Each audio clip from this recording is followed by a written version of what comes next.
Hello all, I'm Sai and in today's video I'm bringing to you my Prime Day book haul. There are like two reasons why this book haul is being so late, that is 10 days after the end of Prime Day sale.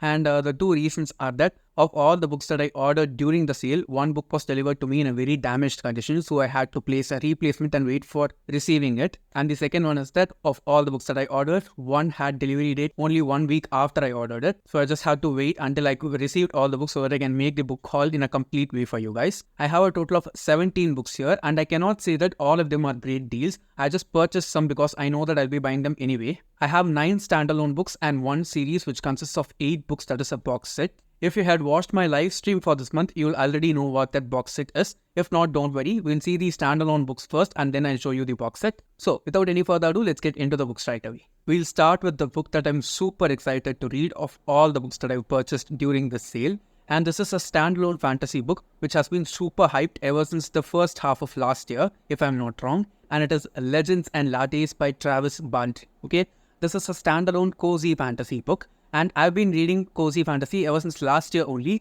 and trust me, I'm just completely enjoying that subgenre inside fantasy. I personally have not read that many cozy fantasies so far, but everything that I've read, I have enjoyed so much, and the hype for this one is off the charts everywhere, especially on BookTube, because each and every BookTuber whom I love keeps on recommending this continuously ever since the end of last year, and they all also seem to be enjoying it pretty much the same. I think it's also nominated for the Hugo Awards for this, so there are multiple reasons why I need to read this book. More than anything, it's about our main character trying to build a coffee shop inside a fantasy world and all the threats and obstacles that she faces while trying to build that coffee shop from all the enemies inside the world for her. I'm pretty sure that I'm going to devour this book from the first page to the last, and it's also a huge paperback that is floppy, so it's going to be even more enjoyable for me to read. I have an idea to do a buddy read of this one with one other people from the book community, but I'm not sure if it will be happening or not. If it happens, you'll definitely see it here on the channel. Otherwise, you'll see me myself gushing about this book probably next month. So of all the books that I've purchased, this is the one that I'm most excited to, so that's why I was speaking about it at first. If you read it already, please do let me know down in the comments how it is and what all I can expect from it, because I'm super into this particular subgenre and fantasy, so I'll probably read it ASAP. The next one is easily the next book that I'm super hyped to read from all the books that I've bought in this book haul, and it is Yellow Face by Arif Kwang, which is kind of a literary fiction and thriller. I've seen people categorizing it both as literary fiction as well as thriller on BookTube as well as Bookstagram, so I'm not sure what genre to place it in properly.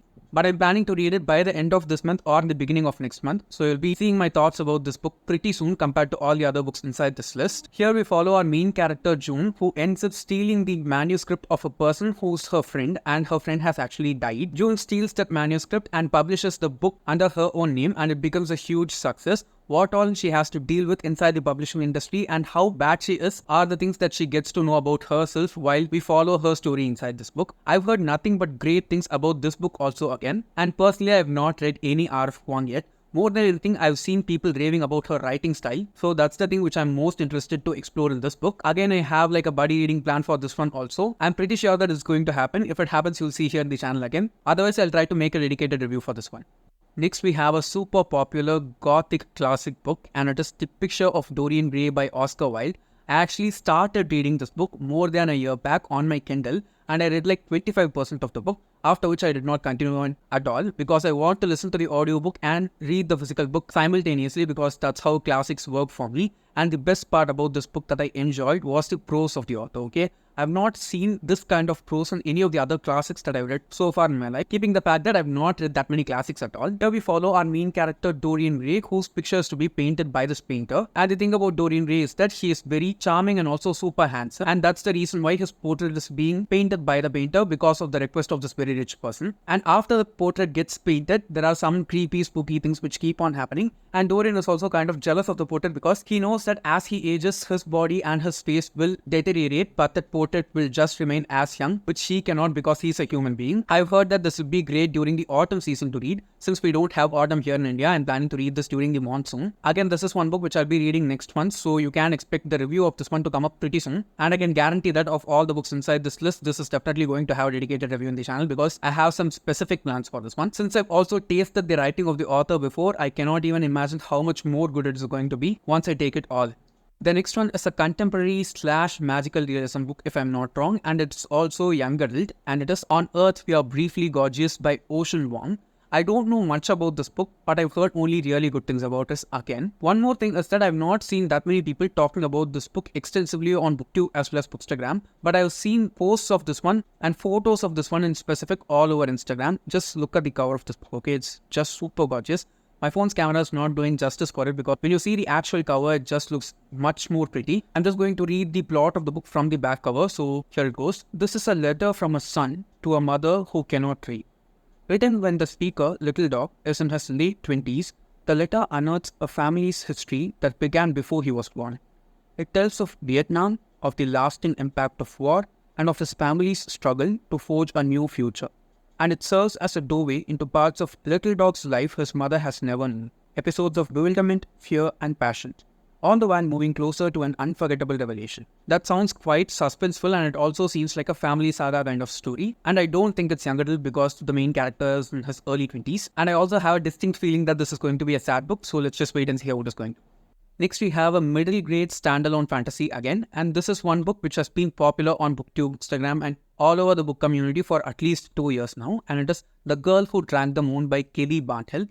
First, I was not that much interested in reading this book, but it kept on popping up in my feed everywhere I went. So I just decided to go forward and purchase it during the sale. It was not available for a great deal during the normal times or anything, but I just wanted to read it, so I just went forward and bought it. In this book, there's this small village in which people always sacrifice this one baby per year, and there's this witch who lives in the forest that comes and takes these babies with her. Everyone thinks that the witch is evil, but she's not an evil witch, she's a very good person. She takes these babies, feeds them starlight, nourishes them, and gives them away to families who are in need of a baby and can be brought up properly by them. But one year what accidentally happens is the girl baby who's sacrificed to her as an offer ends up being fed moonlight instead of starlight by her, because of which the baby ends up attaining a lot of magical powers. So the witch treats her as her own child and brings her up, but as the girl Luna's 13th birthday nears, there are a lot of things that get revealed in her life, and how the witch and Luna are going to deal with this is the actual plot of this book. Again, I think this is going to be a cozy fantasy book. Just see the cover, it just feels really nice in its tone, and there's also this very tiny dragon here. I think this would be great to read during the rainy season, so I'm going to try and put this on hold until then. And there are also a couple of you guys who have been recommending this book continuously to me, so finally I'll be reading it for sure. The next one is a book by a Japanese author, and I read another book by this author in the beginning of this year in January as an audiobook, and that book is Heaven.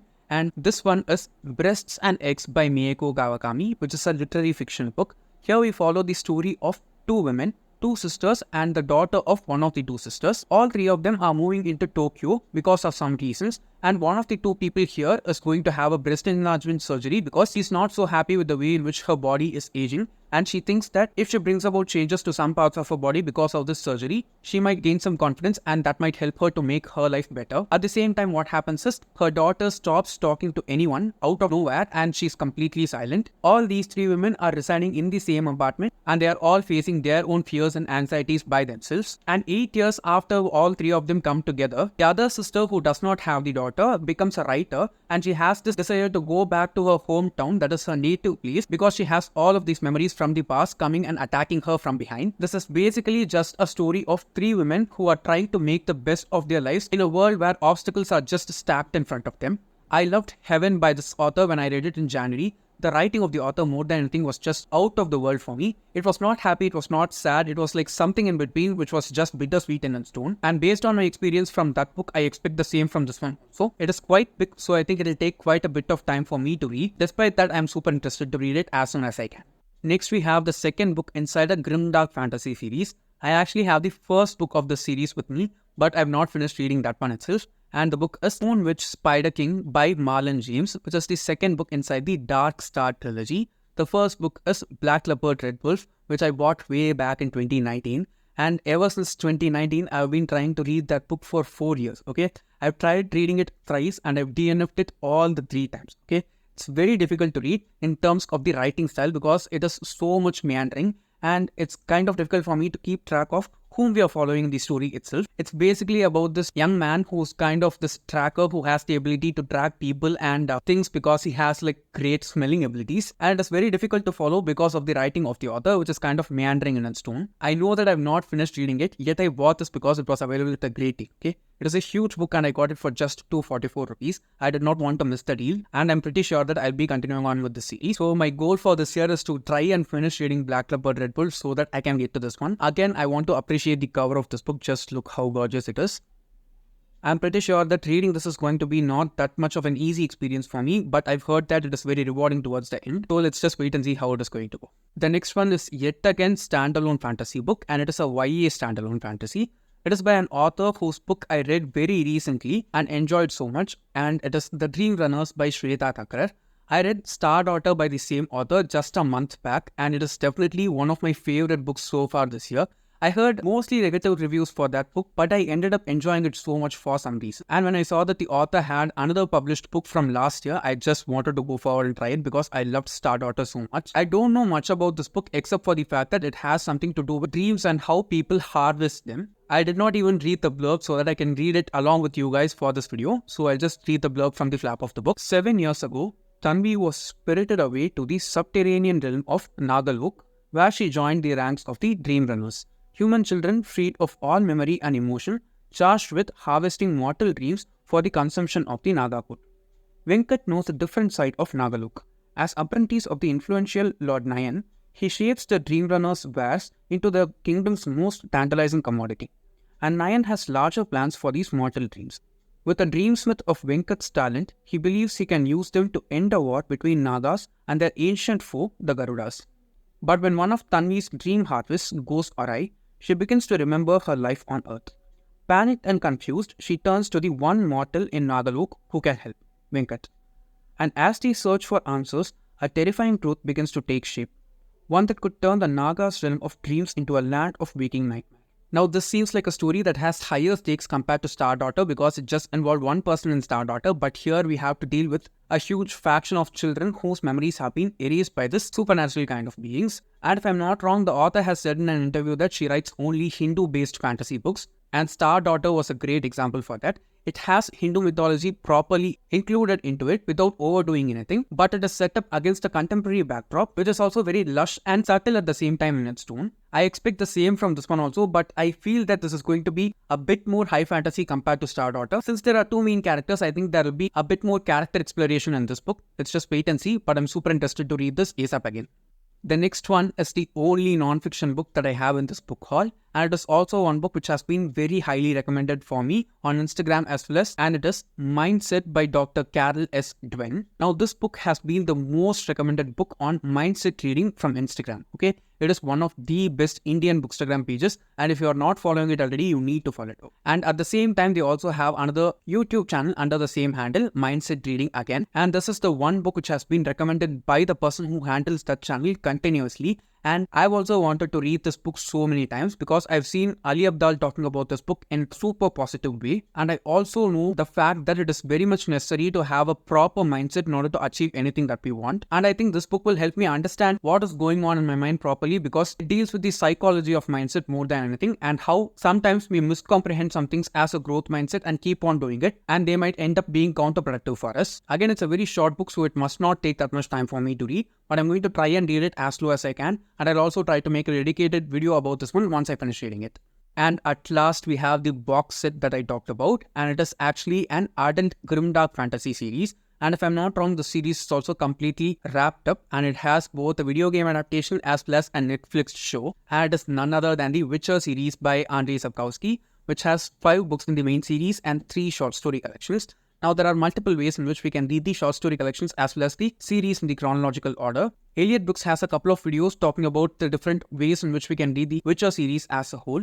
Personally, I watched only the first season of the show on Netflix. As far as I watched the show, the main series has not started yet. And I know that we have to read like a couple of short story collections first before reading the first book inside the series. And I'm not sure whether the ordering of the books in this one is right or not. I'll just show you the individual books first and also how the box looks as a whole. A short story collection, Sport of Destiny. Another short story collection, The Last Wish. And if I'm not wrong, this is the first collection of short stories based on which the first season was. Then we have the main books, Blood of Elves, Time of Contempt, which is my most favorite of all the covers inside this box set. Book 3, Baptism of Fire, which is my most favorite title of all the books inside the series. Book 4, The Tower of the Swallow. This gives me kind of Game of Thrones White Walkers vibes. The final book inside the main series, The Lady of the Lake. And at last, Season of Storms, which is another short story collection. And if I'm not wrong, it's the latest installment to the series. This is how the box looks. Actually, it was fine first, and when I opened the box set, I ended up, scratching the box shut. This series has been on my reading list for at least a few years now, and I've not played the video games also because I'm not a gamer, but I'm pretty sure that I'm going to binge this series ASAP, and I just keep my fingers crossed and hope that it happens this year. So yes guys, those are all the 17 books that I ended up purchasing during the Prime Day sale during this year. And if you've read any of these books, please do let me know down in the comments how they are and what I can expect from them. And if you're also going to read any of them, please do let me know that also in the comments so that we can try and read them together. And if you did enjoy watching today's video, don't forget to give it a thumbs up and also share it to your friends. And if you want to get more content from me, do subscribe to the channel. Thanks for watching and have a great rest of your day.